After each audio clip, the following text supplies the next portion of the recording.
diretamente ao seu coração nessa noite. Nosso irmão James, em nome de Jesus. Senhor, meu Deus e meu Pai, eis aqui o teu servo diante do Senhor, Pai, para trazer mais uma palavra para o teu povo, uma palavra, Senhor, que vem direto do teu trono. Usa o teu servo, tranquiliza o teu servo, tira todo o nervosismo e que o Senhor venha falar com nós nessa noite. Isso que eu te peço e te agradeço, em nome do Pai, do Filho e do Espírito Santo de Deus. Amém, Pai. Oi, som, tudo está saindo, não está saindo o som? A paz do Senhor, paz e bem para todos. Olha, eu estava ali, sentadinho, eu não sabia se eu torcia para acabar logo o louvor, se eu... Tamanho nervosismo. Mas a gente está aqui para trazer alguma coisa para que seja abençoador para a sua vida. Deixa eu me achar aqui. Pronto, consegui. Bem, a gente está num momento extremamente diferente, difícil. Para algumas pessoas tem sido trágico esse momento. E o que falar num momento como esse, né? O que a gente pode pregar sobre isso? Eu queria que você abrisse a sua Bíblia no capítulo 15 do Evangelho de Lucas. Mas antes de falar sobre isso, eu queria ler um manifesto da Aliança Cristã Evangélica Brasileira. A Igreja Metodista está dentro dessa aliança, e isso que eu vou ler, esse manifesto, ele está dentro do site Expositor Cristão. E a gente tem visto uma confusão imensa política, sanitária nesse país, e o que a gente deve fazer, como que a gente deve compreender essas coisas. E eu me senti muito pequeno em dar a minha opinião. Eu me senti mais garantido em ler esse manifesto aqui para vocês. Diz assim, eu vou ler só um pedaço dele. A partir desse cenário, a Aliança Cristã Evangélica Brasileira recomenda que todas as igrejas evangélicas do país, bem como as em primeiro lugar. Não é hora de partidarismo. A igreja é convidada a discernir e perceber além do jogo político. Não podemos ficar reféns da miopia de governantes que apostam na divisão como estratégia política. Devemos preservar a vida. Repudiamos toda tentativa de ganho político na exploração da crise ou na diminuição dela. Tais estratégias são desumanas, destruidoras, desagregadoras e diabólicas. A ciência médica deve ser ouvida. O momento é de proteção à família, aos domésticos da fé e ao nosso povo sofrendo, agindo localmente para impactar globalmente. Que o Senhor tenha misericórdia de nós. Então, esse é o manifesto da Aliança Cristã Evangélica do Brasil.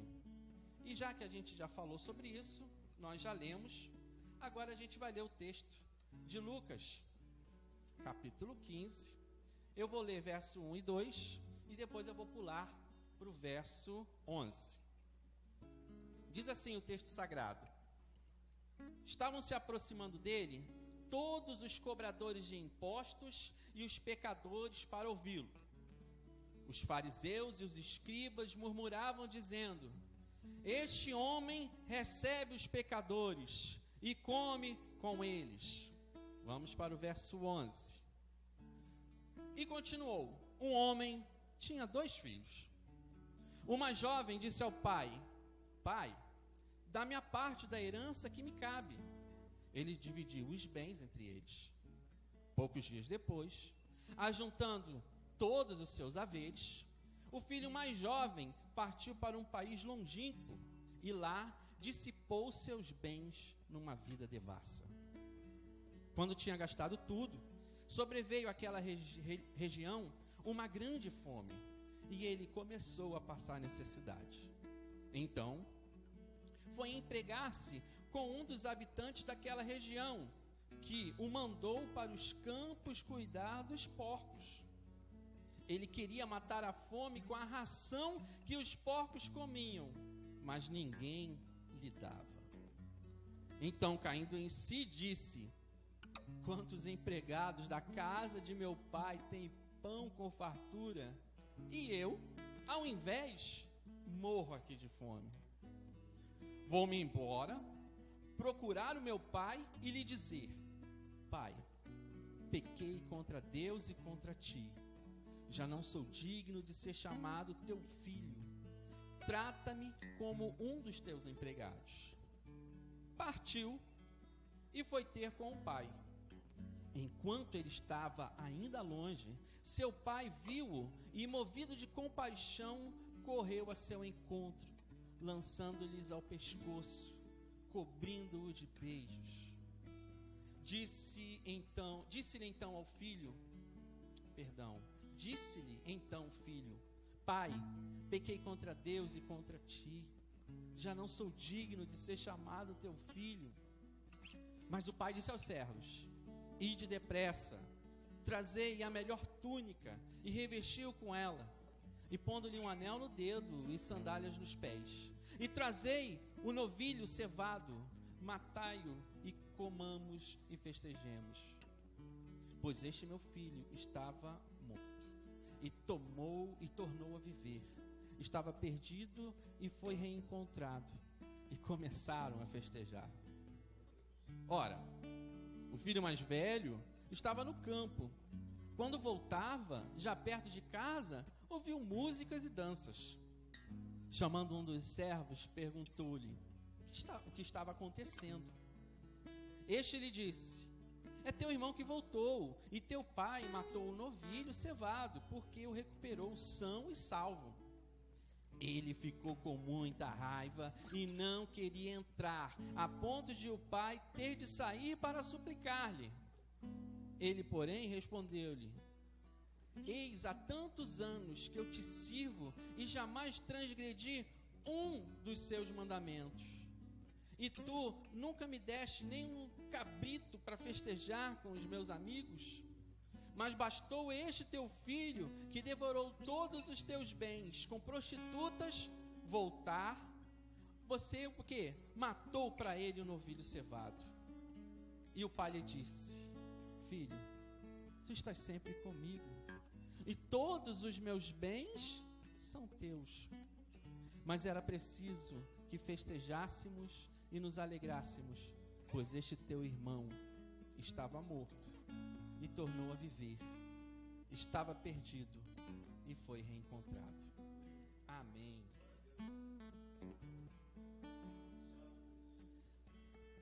Meu querido, você que está me ouvindo aí de longe, ou um pouquinho aqui de perto, você já pensou numa injustiça? Já, não já? Você já pensou em várias injustiças. Você certamente já sofreu várias injustiças, mas também já promoveu também injustiças. E eu queria lembrar de algumas injustiças bobas, para a gente começar. Por exemplo, uma injustiça, 1982, o Brasil não foi campeão do mundo. Olha que injustiça, aquele time maravilhoso. Outra injustiça, o filme Batman vs Superman não conseguiu uma grande bilheteria. Mas agora, para não ficar nas injustiças sociais que este mundo promove e constrói, eu queria lembrar de uma injustiça que a igreja tem feito ao longo dos séculos e que a gente acabou de cometer essa injustiça.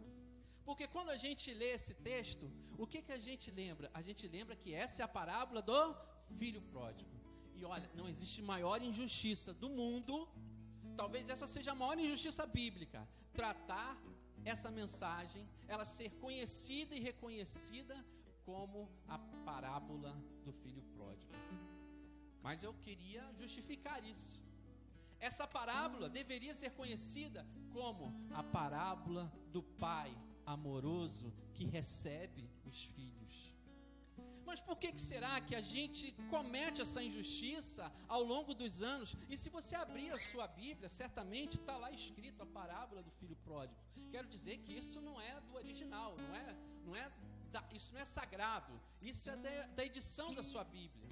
Então a gente continua a cometer essa injustiça, porque Por que será que a gente comete essa injustiça? Eu fico imaginando, talvez pelo fato de que a gente se veja no filho pródigo. Você sabe que a literatura lucana é uma literatura muito, muito especial. E como toda literatura, a gente se aproxima mais de determinados personagens. A gente se vê no personagem, a gente se inspira no personagem, a gente também tem repulsa a determinados personagens. E no caso dessa parábola, talvez pelo fato de que muitos tiveram uma vida semelhante a este menino, a este pobre filho devasso, dissoluto, muitos então se veem nele. Mas poucos se veem, por exemplo, como o filho mais velho. E é claro, às vezes a gente se vê até como esse pai. Mas é muito claro no texto que quando Lucas escreve, e a gente acabou de ler lá no capítulo 1, capítulo 15, verso 1 e verso 2, era a acusação que se faziam a Jesus. Fariseus, escribas, os doutores da lei, os religiosos da época, acusavam de Jesus de andar com pecadores, com pessoas devassas. Jesus não procurou o sistema religioso da época para ser amigo. Jesus procurou as pessoas menos gente. Jesus procurou a gentalha. Jesus procurou a ninguémzada. Jesus procurou aqueles que nada tinham para oferecer, os excluídos. E essa era a acusação. Essa era a acusação que fizeram a Jesus naquela época, e essa talvez seja um ponto para a gente pensar hoje. Porque nós, hoje, somos os religiosos daquela época. Aí eu me pergunto, eu faço essa pergunta todos os dias: será que quando Jesus passeia nessa terra, através do seu Santo Espírito, ele procura os religiosos? Ele procura um sistema religioso fechado, direitinho, bem arrumado? Ou ele anda pelas favelas do Rio de Janeiro? Ou ele anda pelos guetos, pelos prostíbulos, pelos lugares mais escondidos do Brasil e dessa terra? Certamente, Jesus vai dar uma resposta para os religiosos da época. E Jesus está dando uma resposta para mim e para você hoje. É que o amor de Deus, que a gente acabou de cantar, não dá para entender. O amor de Deus não dá para a gente medir. Porque nós medimos, nós temos réguas, mas a régua de Deus é diferente. Nós colocamos qual medida? Não, para ser santo tem que frequentar, tem que fazer, tem que obedecer. Nada disso. Jesus não se preocupou com esse tipo de coisa. Jesus andou com quem não prestava. As pessoas mais maravilhosas da época não foram colegas de Jesus. Gente, você que me ouve, um sistema religioso fundamentado numa lei, numa justiça de uma lei, ela vai produzir um estado de classe, de pecadores, e de santos, e de justos, como a gente ouve hoje em dia, os homens de bem. Será que existem os homens de mal? Os homens do mal? Eu sou quem? Você é quem? Quando você se reputa a essas palavras, você fala que você é do bem ou é do mal? Você fala que você faz o bem ou faz a maldade? Parece que a gente vive num maniqueísmo. Os justos, os santos, os crentes, os religiosos para um lado, e os descrentes, os impuros para o outro lado. E parece que existe uma ponte inconcebível. Parece que existe um abismo, e não há esse abismo. Há uma ponte, e essa ponte é Jesus. Porque Jesus nos iguala, Mas como que ele nos iguala? Eu tenho lido, assim, eu coloquei no meu coração nessa quarentena, de ler um texto, assim, um livro da Bíblia por dia. Eu estou lendo um livro. É claro que eu comecei com os menorzinhos, né? Eu não sou para ir acostumando, né? E quando a gente lê a Bíblia, cara, como eu me sinto mal. Sério mesmo, eu não posso imaginar que um leitor da Bíblia, quando ele lê a Bíblia e fala assim, eu tô bem, cara. Tô fazendo tudo certinho. Tô arrebentando. Olha, isso aqui é pro outro. Isso aqui é pro guitarrista. Isso aqui deve ser para evangelista. Para mim, isso aqui não é não. Eu me sinto tão mal. Toda vez que eu leio a Bíblia, eu falo assim, Jesus, quando é que eu vou me converter? Quando é que eu vou te aceitar? Quando é que eu vou ser alguém? Quando é que eu vou deixar de ser egoísta, malandro, astuto? Num sistema jurídico, religioso como esse aqui, Deus, ele se torna um instrumento da nossa própria exaltação. Não, mas eu fui batizado, eu tenho batismo no Espírito Santo, eu sou cheio do poder de Deus, eu sou dizimista, eu sou não sei o quê. Então a pessoa passa a se exaltar. Aí o relacionamento se torna o quê? Uma coisa. O relacionamento se torna coisificado. Deus passa a ser um instrumento para a exaltação das pessoas. Mas, olha, você que está me ouvindo, te dá um recado. Deus se solidariza com você que está sofrendo. Deus se solidariza com o excluído, com o sofredor. Esses religiosos que hoje estão aí na televisão, eles não conhecem a Deus. Eles estão movidos por interesses políticos, econômicos, financeiros. Mas Deus está preocupado não com eles. Ele está preocupado com o excluído, pelo perdido.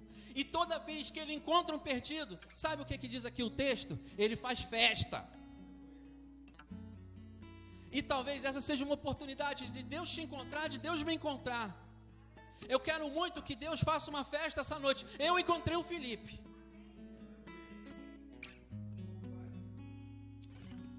Na realidade, é o pai que é o protagonista, gente, da história, nessa literatura. Ele vai fazer a ponte entre a primeira cena do filho dissoluto e ele vai aparecer na segunda cena. Ele é a ponte com o filho que é mais certinho. Entre um filho que é progressista e um filho que é conservador. Um filho que é dissoluto, vive na esbórnia, e um filho que é religioso, certinho, bonitão, tranquilo. Jesus é a ponte entre os homens. A gente se separa. A gente se separa por time. A gente se separa por sexo, a gente se separa por religião, a gente se separa agora por gênero, a gente se separa por qualquer coisa. Qualquer motivo é motivo para a gente se separar. Mas o Pai, Ele é aquele que faz a ponte entre os homens. Está aqui na cruz, ó. Dá só uma olhadinha. Ela é para cima, mas ela é também, ó, horizontal. Deus está fazendo ponte entre mim e você. Deus quer fazer uma ponte entre você e aquela pessoa que está precisando mais do que você. Porque tem gente que está precisando. Tem gente que não tem médico agora. Tem profissional de saúde que está indo doente para suas casas. Tem profissional de saúde que está morrendo. Seja uma ponte para essas pessoas. Não seja um fator de separação. Engraçado, gente, que a religião significa religar, mas no fundo, a religião só separa, a religião faz guerras, a religião mata. Várias guerras na nossa história foram motivadas, e ainda são motivadas, por sentimentos religiosos. Lá para trás, na Idade Média, as pessoas faziam o seguinte: lutavam lá, lá com a espada. Quando chegava no dia e um exército venceu, o outro que vencia chegava assim para o vencido, e falava assim: nega Jesus, cospe na cruz. E quando ele cuspia na cruz, Quando ele negava Jesus, ele matava a pessoa, simplesmente para a pessoa não ir para o céu. É isso que a religião faz. A religião consegue destruir relacionamentos. A religião consegue destruir o que existe de melhor na humanidade. E o que é melhor na humanidade é a própria humanidade. Se não fosse assim, Jesus não se faria carne. Ele é o Logos de Deus. Mas quando o filho, agora eu vou falar um pouquinho do dissoluto, ele cai numa situação de escravidão e de dependência total, aí a mentalidade dele muda um pouco. Ele usou da sua liberdade, ele usou do seu direito, ele usou sua liberdade para sair, gastar, curtir a vida. Uma liberdade que todos nós temos. Mas a questão é, será que vale a pena curtir a vida de forma dissoluta? Perceba, o pai não te proíbe, a religião te proíbe.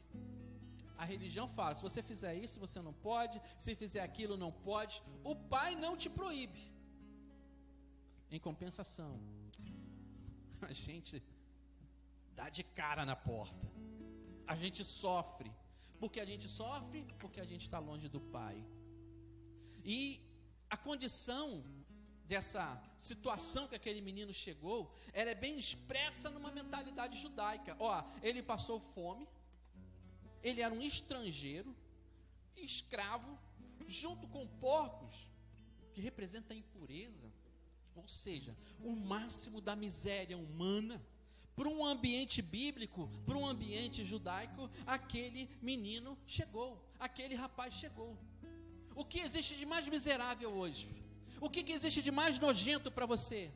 Qual é a pessoa que você não gosta? Qual é aquele tipo de gente que você detesta? Qual é aquele tipo de gente que você se separa? Não, eu vou andar longe desses. O pai recebe esses. O pai não colocou condição, olha, você tem que frequentar a escola bíblica dominical primeiro. Não, reze 3 Pai Nossos, 50 Ave Marias. Não.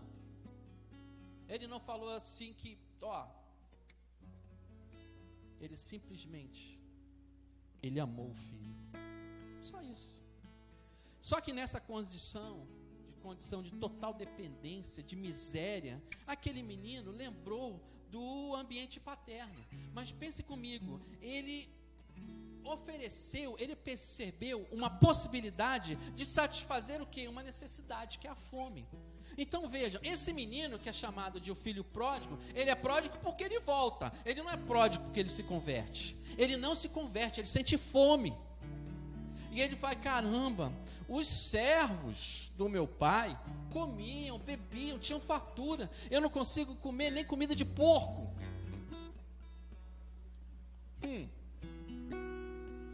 Essa necessidade, a fome.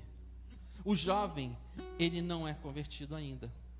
E a confissão dele pode até ser sincera, porque olha, nas nossas necessidades, nas nossas dores, existe sinceridade. A sinceridade da dor, a dor promove o desespero. A gente se torna sincero nessas horas, mas isso não significa que a gente se converte a esse amor verdadeiro do Pai. O que faz ele voltar é a fome. Então perceba comigo, se ele tivesse oportunidade de comer, ele não voltaria.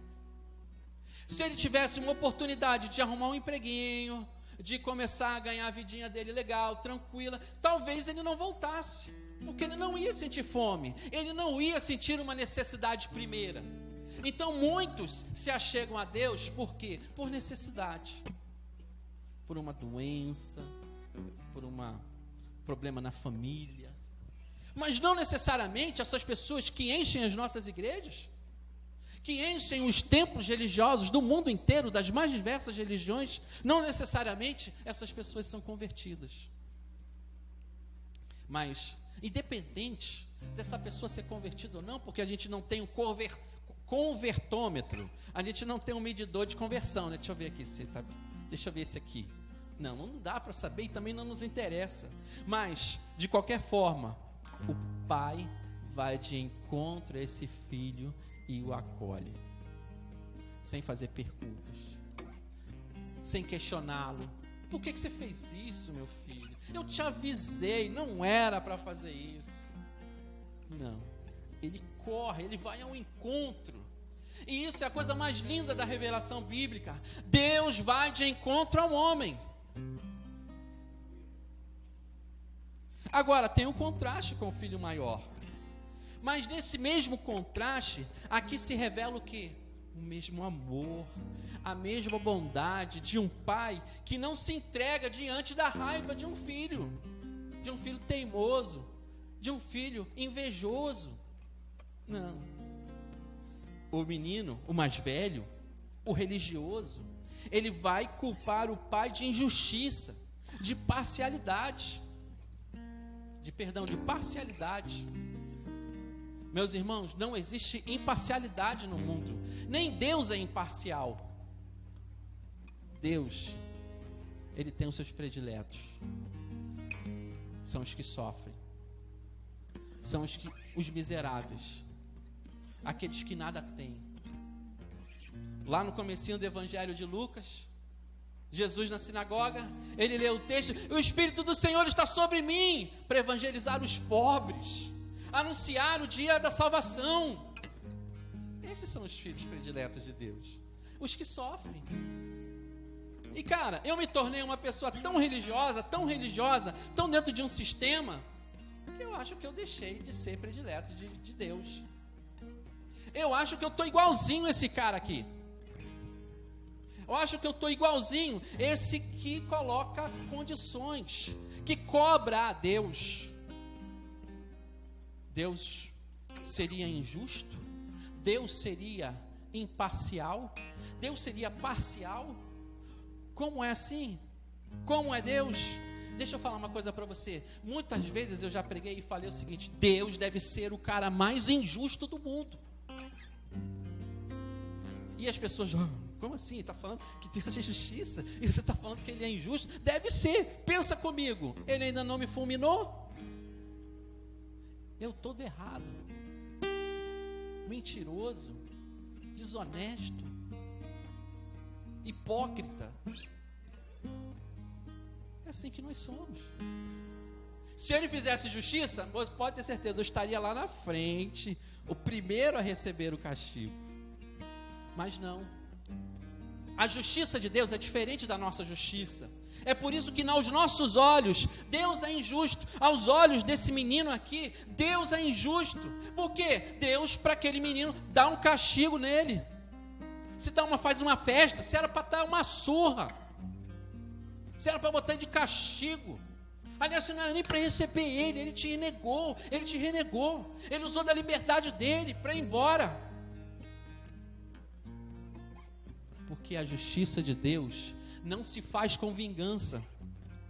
Qualquer código de justiça, qualquer lei, qualquer constituição de qualquer país, como que nós entendemos a justiça?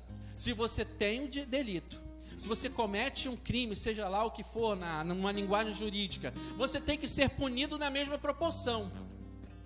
Se for desproporcional, é injusto. Então, nós, humanos, entendemos que a justiça tem a ver com um crime, um delito, e você ser condenado mais ou menos na mesma proporção, para você pagar o seu crime. E sabe como é que Deus faz justiça? Perdoando. Sabe como é que esse pai fez justiça? Ele não ouviu o filho, ele não ouviu as orações: ah, Senhor, vá lá e faz justiça. Vá lá, Senhor, pesa a mão. Minha vitória tem sabor de mel. Não, ele simplesmente perdoa. A justiça de Deus é o perdão. Gente, isso é uma loucura. Você que está me vendo, é loucura mesmo. Deus deve ser muito, muito, muito louco, porque Ele perdoa a mim, Ele perdoa a você por amor. Não dizem que por amor a gente faz loucuras? Deus te ama tanto que Ele comete loucuras, te perdoando. Ele não está te pedindo nada nesse momento. Ele não está pedindo para você ir a Meca, ir a Jerusalém, ir a Roma. Ele não está pedindo para você fazer uma contribuição financeira para uma determinada religião ou para uma instituição de caridade. Não. Ele está indo de encontro a você agora. Receba o abraço dele. E se você é o religioso, cara, você não é Deus. Eu não sou Deus. Deus não cria e não gere esse mundo em acordo com a minha justiça, com as minhas opiniões, com as minhas crenças, com as minhas ideologias. Mas não, Deus rege esse mundo única e exclusivamente por amor. Tem um monte de gente falando aí que o Brasil, o mundo deve estar em pecado, que Deus quer destruir não sei o quê, que isso é sinal, que foi não sei quem profetizou. Meus irmãos, aconteça o que acontecer, Deus nos ama. E essa é a única coisa que eu tenho para falar para você essa noite. Deus te ama. Mas peraí, eu estou doente, eu estou com Covid-19, eu não estou conseguindo respirar. Deus te ama, cara, e Deus vai cuidar de você. A minha fé diz que depois que a gente morre, tem algo mais. A minha fé diz que depois da morte, tem vida. Então não se preocupe nem com a morte. Se preocupe somente com a vida. Com essa vida. Com a vida daqueles que te cercam. Da vida daqueles que te amam. Da vida daqueles que te odeiam. Da vida daqueles que você odeia. Que eu odeio. Se preocupe com vida. Porque Jesus é vida. Deus não pode ser comparado a um instrumento da experiência israelita, nem da experiência evangélica, nem da experiência católica, nem da experiência budista, seja lá o que for. Deus está acima de toda e qualquer religião. Esta nova justiça, essa justiça que é o perdão, ela não pode ser entendida de forma monótona, de forma teimosa, como, eu cumpri os mandamentos. Como aquele menino achou, não, eu faço tudo, eu sigo tudo que você faz, por tudo que você manda, eu faço. Gente, vamos participar da alegria. Vamos participar da alegria daquele que se converte, porque eu tenho certeza que milhares de pessoas estão fazendo bem agora. Milhares de pessoas nesse momento estão se sacrificando em prol ao outro. Milhares de profissionais da saúde estão ali colocando a sua própria vida em risco para cuidar de outros. E esses aí vão direitinho para o céu. Direitinho. Uf. Eu não acredito. Eu não acredito num Deus ruim. Eu não acredito num Deus das religiões, nem da minha. Eu não acredito num Deus que tem ira. Eu não acredito num Deus que acorda de manhã cedo mal-humorado. Eu acredito no Pai que vai de encontro àquelas pessoas mais dissolutas. Eu acredito num Pai que entende o perfil do religioso. Eu acredito num Pai que entende a todos, que recebe a todos. Esse amor de Deus, descrito aqui por Lucas, é extraordinário, é desconcertante. Só não é uma bela imagem religiosa, mas é também uma realidade presente e visível nos gestos e nas palavras de Jesus. E você quer saber quem é você? Você quer saber se você está mais para o dissoluto ou mais para o religioso? Se você está mais para o progressista ou se você está mais para o... Enfim, é como que você se relaciona com o outro. Sabe por que o religioso não é um convertido? Porque ele não se alegrou com a alegria do outro. Ele se alegraria com o castigo. Ele se alegraria com o conserto do pai, a surra que o pai poderia dar, o castigo. Você voltou? Então vem cá, vou te ensinar. Não. E que nessa noite a gente se alegre com os que se alegram, que a gente chore com os que estão chorando, e que a gente de uma vez por todas, entenda que Deus é um Pai amoroso. Mas eu não poderia perder a oportunidade que me foi dada essa noite de falar para algumas pessoas que tiveram péssimos pais.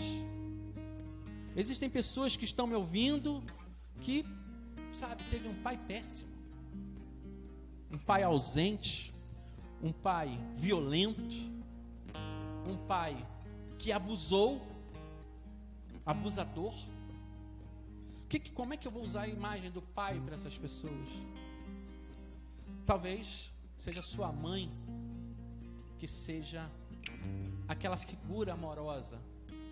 Para outros também não é a mãe, é o avô, é a avó. Para uns é o vizinho.